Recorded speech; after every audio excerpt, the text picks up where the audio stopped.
हाँ जी, good morning student. आज का जो अपना टॉपिक है हाइड्राइड ऑफ ग्रुप 16, ठीक है। ये टॉपिक आपने आज कंप्लीट करना है, hydride of group 16 part 4 P block.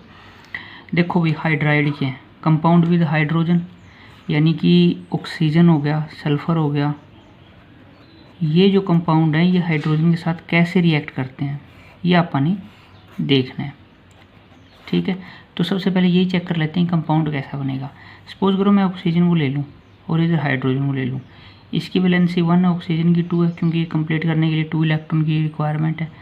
फिर इसको ऐसे कर दो, ये क्या बन गया H2, ये इसका हाइड्राइड बन गया।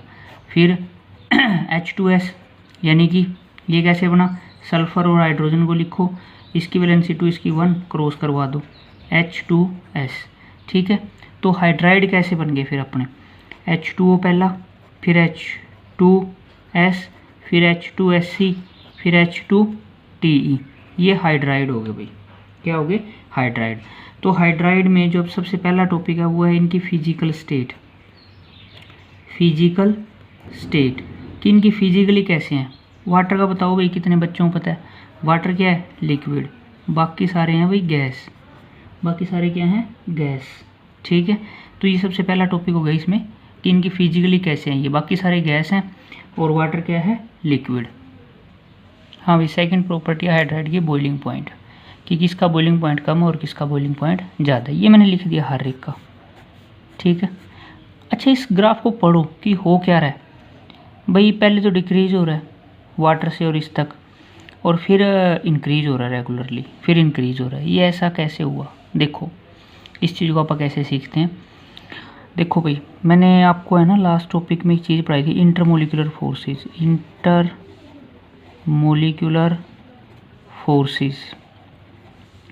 इंटरमोलिकुलर जिसमें ज़्यादा होंगी उसका बॉइलिंग पॉइंट भी ज़्यादा होगा।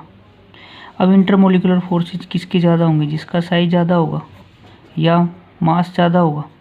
ये दो चीज़ें डिपेंड करती हैं साइज और मास पे। जिसका साइज और मास ज़्यादा होगा तो इंटरमोलिकुलर फोर्सेस भी ज़्यादा होगी। और ये आप सीख चुके हैं कि डाउन द ग्रुप साइज बढ़ रहा है। देखो, साइज बढ़ रहा है, साइज बढ़ रहा है, साइज बढ़ रहा है, size down the group size क्या होता है? इंक्रीज होता है। साइज बढ़ेगा, फोर्सेज बढ़ेंगी, फोर्सेज बढ़ेगा तो बॉइलिंग पॉइंट भी बढ़ेगा। अब ये देखो बढ़ रहा है, सही है ना, ये तीनों ठीक है। पर ये क्या हुआ? ये क्या हो गया एकदम? ये तो सबसे ज़्यादा है, सबसे कम होना चाहिए था इसका। ये कैसे आया? तो वाटर का जो हाई बॉइलिंग पॉइंट है वो एक रीजन की वजह से है। देखो, एक बॉन्डिंग है जिसका नाम है हाइड्रोजन बॉन्डिंग। क्या नाम है उसका? Hydrogen bonding. ये सभी में नहीं होती, हाइड्रोजन बॉन्डिंग होती है फोन में, यानी कि मोस्ट इलेक्ट्रोनेगेटिव एलिमेंट्स के अंदर। यानी कि हाइड्रोजन फ्लोरीन में हो सकती है, हाइड्रोजन ऑक्सीजन में हो सकती है, हाइड्रोजन नाइट्रोजन में हो सकती है। तो यहाँ ये बड़ा केस लग गया। हाइड्रोजन और ऑक्सीजन में कौन सी बॉन्डिंग है? H बॉन्डिंग, यानी कि हाइड्रोजन बॉन्डिंग, ठीक है भाई। तो हाइड्रोजन बॉन्डिंग के कारण वाटर का बॉइलिंग पॉइंट ज़्यादा है। ये क्वेश्चन बड़ा आता है कि वाटर का बॉइलिंग पॉइंट क्यों ज़्यादा है? Due to hydrogen bonding. Due to hydrogen bonding water have maximum hydrogen due to hydrogen bonding water has maximum boiling point, ठीक है। बाकी फिर वही रूल लग जाएगा भाई, साइज बढ़ रहा है तो मोर फोर्सेज बढ़ रही है तो बॉइलिंग पॉइंट भी बढ़ेगा। ओके, देखो भाई आगे है ये हाइड्राइड प्रॉपर्टी में थर्मल स्टेबिलिटी। चलो ध्यान से समझना इस चीज़ को। थर्मल स्टेबिलिटी, सबसे पहले ये मैंने हाइड्राइड लिख ली। डाउन द ग्रुप में बात कर लेता हूँ, डाउन द ग्रुप। अच्छा, जैसे जैसे ग्रुप में नीचे जा रहे हो साइज बढ़ रहा है, ठीक है। ये देखो साइज बढ़ रहा है तो बॉन्ड लेंथ, यानी कि हाइड्रोजन और ऑक्सीजन के बीच का बॉन्ड, हाइड्रोजन और सल्फर के बीच का बॉन्ड, यानी कि दोनों में से ये बॉन्ड लेंथ ज़्यादा होगी, क्योंकि सल्फर का साइज ऑक्सीजन के कंपैरिजन में ज़्यादा है तो ये बॉन्ड लेंथ ज़्यादा होगी।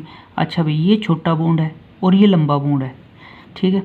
अच्छा सोचो, अब छोटी लकड़ी को तोड़ना आसान है या लंबी को? ज़्यादा लंबी को। लंबी लकड़ी आसानी से टूट जाएगी, यानी कि ये बॉन्ड वीक हो जाएगा, क्योंकि बॉन्ड लेंथ बढ़ेगी तो बॉन्ड को तोड़ना आसान हो जाएगा। फिर और आसान हो जाएगा इससे, यानी कि जैसे जैसे साइज बढ़ रहा है, ये ऊपर का सिंबल है बढ़ना, तो बॉन्ड लेंथ भी बढ़ रही है। ये देखो, बॉन्ड लेंथ भी बढ़ रही है। अच्छा बॉन्ड लेंथ बढ़ रही है, लेंथ बढ़ने से बॉन्ड को तोड़ना आसान हो जाएगा, बॉन्ड तोड़ना आसान हो जाएगा तो उसकी स्ट्रेंथ है, जो उसकी पावर है वो कम हो जाएगी। ये कम का सिंबल डाल दिया मैंने।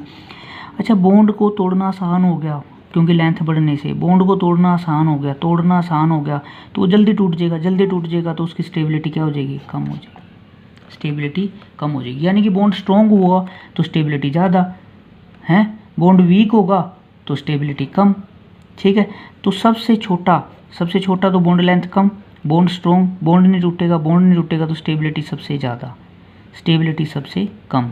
तो स्टेबिलिटी ऑर्डर लिख लेते हैं आप, वाटर की स्टेबिलिटी सबसे ज़्यादा और ऐसे ऐसे सोन, और सबसे कम स्टेबिलिटी किसकी होगी, H2TE की। अगला देखो रिड्यूसिंग नेचर, ये बड़ा इंपॉर्टेंट है। रिड्यूसिंग नेचर को कैसे पहले तो मेजर करते हैं, जो आसानी से H आयन दे दें, जो आसानी से क्या डोनेट कर देगा, H आयन। अब लास्ट सीखा अपन ने, लास्ट ही उसमें सीखा है कि जैसे जैसे साइज इंक्रीज होगा डाउन द ग्रुप तो बॉन्ड लेंथ क्या होगी भाई, जैसे जैसे साइज बढ़ रहा है बॉन्ड लेंथ भी बढ़ रही है। बॉन्ड लेंथ बढ़ेगी तो बॉन्ड को तोड़ना आसान हो जाएगा, यानी कि बॉन्ड को तोड़ना क्या हो जाएगा, आसान, बॉन्ड को तोड़ना इजी हो जाएगा। तो आसानी से H कौन दे देगा, यानी कि लास्ट वाला, और डिफ़िकल्टी से कौन देगा, यानी कि वाटर। तो बॉन्ड लेंथ बढ़ी, ठीक है, बॉन्ड लेंथ बढ़ी तो क्या हुआ, स्टेबिलिटी कम हुई, स्टेबिलिटी कम हुई। ईजिली डोनेशन किसका हो जाएगा, ईजिली डोनेशन H आयन का। ठीक है, तो साइज बढ़ेगा, सीधा डायरेक्ट यहाँ से यहाँ कॉम्बिनेशन बनाओ, जिसका साइज ज़्यादा वो आसानी से H आयन दे देगा। तो सबसे स्ट्रॉन्ग रिड्यूसिंग नेचर किसका हुआ, जो ईजिली H दे देगा, H2TE का। और सबसे वीक किसका हुआ, वाटर का। ठीक है, हाँ भाई अगला है शेप, हाइड्राइड की शेप क्या होगी। देखो ये है वाटर, ठीक है, थोड़ा सा +1 का आपको रिवाइज करना पड़ेगा, 4th यूनिट था इसमें। कैसे क्या करते थे इसकी, मान लो अपन ने शेप निकालनी है भाई। शेप निकालने का क्या रूल था कि हाइड्रोजन के बैलेंस में एक ही होता है तो 2 के 2, ऑक्सीजन के बैलेंस में 6 होते हैं। ठीक है, कितने होते हैं, 6। तो टोटल सम कितना बना, 8। ठीक है जी, 8 सम आ जाए तो कितने से डिवाइड करना है, 2 से, ये कितना आ गया, 4। ठीक है, और 4 के लिए ये नंबर, ये वैसे ट्रिकी है, कोई जर्नल रूल नहीं है, लेकिन इससे इजीली काफ़ी कंपाउंड की हाइब्रिडाइजेशन और शेप आप फाइंड आउट कर लेते हैं। ये मैंने आपको ऐसे बताया हुआ है, जिन बच्चों ने पहले ये मैंने करवाया था जिनको, ये कि अगर ये नंबर कुछ भी आ सकता है, जैसे 2 से ले 2, 3, 4, 5, 6, 2 आ जाए तो लीनियर शेप, ठीक है, 3 आ जाए, सॉरी हाइब्रिडाइजेशन, ट्राइगोनल, 4 आ जाए तो टेट्राहेड्रल, ठीक है, 6 आ जाए तो ऑक्टाहेड्रल। तो ये अपन ने पढ़ा था। 4 के लिए अपन ने क्या पढ़ा हुआ है, टेट्राहेड्रल रहेगा, प्लस अगर 4 एटम है तो प्लस sp3 हाइब्रिडाइजेशन। कौन सी हाइब्रिडाइजेशन इसकी, sp3 हाइब्रिडाइजेशन कौन सी होगी, तो इसकी हाइब्रिडाइजेशन तो आ गई sp3। अब शेप निकालते हैं। शेप निकालने का क्या तरीका था भाई, कि जो नंबर आपका आया है, ठीक है, उसमें से माइनस कर दो 7 वाले को। 7 वाले कितने आइटम लगे हैं, 2 लगे हैं, तो 2। ठीक है जी, तो एक्चुअल में ये थे क्या, ये लोन पेयर। टोटल 4 था, 4 में से 2 तो क्या निकले lone pair, bond pair, total 4 बनाना है तो 2 तो लोन पेयर और 2 ही बॉन्ड पेयर। ठीक है, तो ये फॉर्मूला बन गया अपना यानी कि ऑक्सीजन को मैं ले लेता हूँ ABO2L2। अगर ये शेप आपको याद है तो ये इस तरीके से बनाते थे, आप A को बीच में रख लो और B और 2 लोन पेयर को ऐसे। और ये रूल है बच्चे, जब भी शेप बताओ लोन पेयर को छुपा लो। तो ये कैसा नज़र आ रहा है आपको, वी शेप। कैसी शेप है ये, वी शेप। तो हाइड्राइड की शेप क्या होगी, वी शेप। ठीक है, हाइब्रिडाइजेशन क्या होगी इनकी, sp3। सभी की यही आएगी, जो शेप होगी वो वी और हाइब्रिडाइजेशन क्या होगी, sp3। देखो आप ये कमेंट में डाल सकते हो जिस बच्चे को ये वाला प्रोसेस नहीं आता, ये मैंने शॉर्ट में बताया है हाइब्रिडाइजेशन वाला। जिस बच्चे को नहीं आता मैं इसकी अलग से वीडियो बना के ग्रुप में सेंड कर दूंगा, तो रिक्वायरमेंट के अकॉर्डिंग देख सकता है वो बच्चा। हाँ भाई, नेक्स्ट टॉपिक देखिए, एनिमल्स बिहेवियर ऑफ ऑक्सीजन। सबसे पहले तो इस वर्ड का मीनिंग समझ लिया, एनिमल्स बिहेवियर का मीनिंग क्या है। ठीक है, एनिमल्स का मतलब है कि जो ऑक्सीजन है ये इसके मेंबर हैं। ठीक है, कहता ऑक्सीजन सबसे अलग है। एनिमल्स का मीनिंग ये है सिंपल लैंग्वेज में कि बाकी मेंबर ग्रुप मेंबर से ऑक्सीजन अलग है। अब क्यों अलग है, किन किन पॉइंट में अलग है, वो मैं आपको बता देता हूँ। कहता सबसे छोटा है भाई, स्मॉल साइज है। पहला पॉइंट तो ये हो गया कि ऑक्सीजन स्मॉल साइज है। अच्छा, सबसे ज़्यादा इलेक्ट्रोनेगेटिविटी है इसी की, ठीक है। सभी के पास डी है, सभी के पास क्या मौजूद है, डी। इसके पास वैलेंस सेल में डी नहीं है, ये बात आप कर चुके हैं पहले।